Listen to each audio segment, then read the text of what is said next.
Une dizaine d'intersections stratégiques à Québec ont été optimisées grâce à l'intelligence artificielle.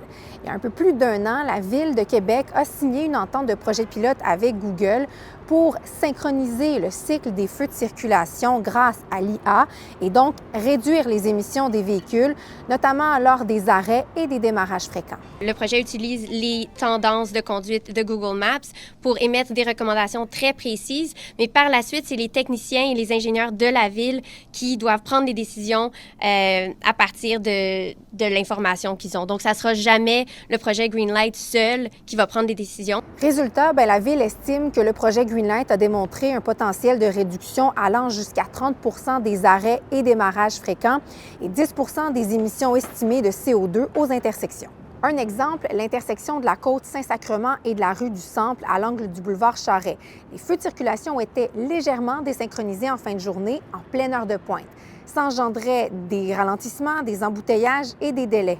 Avec l'IA, on a réduit de 15 secondes le décalage pour rendre la circulation plus fluide. La deuxième phase de ce projet sera lancée dans les prochaines semaines. La première phase, essentiellement, c'est que Google, à partir des données qu'elle collecte, nous faisait une suggestion. Mais cette donnée-là pouvait être, dans une certaine mesure, polluée par le fait que les gens ici au centre font des interventions à cet endroit-là. Donc, le portrait, ce n'est pas un portrait qui est juste. La phase 2, on arrête de faire des interventions pour un certain temps. Et de là, on a le vrai portrait des choses.